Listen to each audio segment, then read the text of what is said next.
Hello, my name is Alex Fox and this is my video for the Padel Instructor Readiness test. What I've learned about Padel since taking up the sport is Padel's all about control and less about power than tennis. It's all about placing the shots, making them low. Most shots are hit with backspin compared to tennis. There's a lot of topspin, so it's mostly slice. Most shots are hit in a chopper grip, which is slightly different to tennis.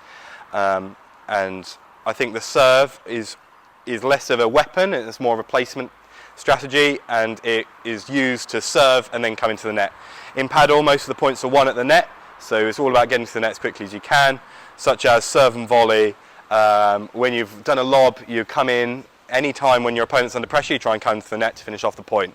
Something about 85% of the points are won by the Padel team who's at the net, so getting to the net is definitely the most important thing. In terms of using the glass around you compared to tennis, the glass is there to help you, and that's something that I found really interesting. That in tennis, you always think you have to hit the ball in front of you and you can't let it go, compared to Padel. If you're in a defensive situation, a lot of the time, if it's in an awkward place, you can let it touch the glass, and then it'll come to you in actually an easier position. So learning that using the glass is actually your friend when you're playing has been really important when I've been playing Padel. What's motivated me to go on the course is I've really enjoyed playing Padel. So I did the intro to Padel course at the NTC with Ryan, and he was a very good instructor, and I've really enjoyed playing, actually a lot more than I thought since I've started playing Padel, and I can see that it's more of a complement and a new sport to tennis rather than a competitor. So I've really enjoyed that, and I'd like to get a new aspect to my coaching. One of the venues that I'm coaching at is building 4 covered Padel courts.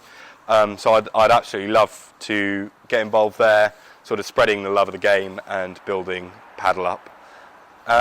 In terms of me being a motivator and an inspirational inspirational Padel instructor, I try and bring lots of energy when I coach. So I already coach tennis full time, and I think my main aim when I coach is to bring enjoyment and fun to the sport. So that's what I'll aim to do with Padel as well, is show how much fun it can be, social environment, and a great way to keep fit.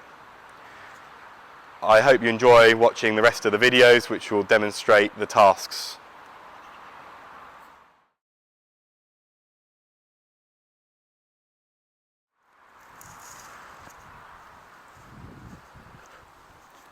So in this demonstration, we're going to be looking at serve return consistency. So when you're thinking about returning serve, the most important thing is to make it back in play. If your opponent can serve and they know you're not going to make it back in play, it's going to make them feel really confident on their serving points. And it's going to be hard statistically for you to win many points. So the main aim tactically here is to make it in. If you think about your opponent when they're playing, lower ones are harder to get back, as most players in Padel will be serving and volleying. So when it's at their feet, it's harder. So the 2 things we're aiming for tactically: get it in and get it to the feet. How we're going to achieve that is with a short take back and a simple swing. If you take a big back swing and hit, you're going to miss loads. So you want to keep it nice and simple. A short take back, a chopper grip, and you're just going to nudge it back to their feet. And it'll look something like this. A little nudge, and is not too hard. We're just keeping it nice and short. And again, I'm just nudging it to the feet there. Last one.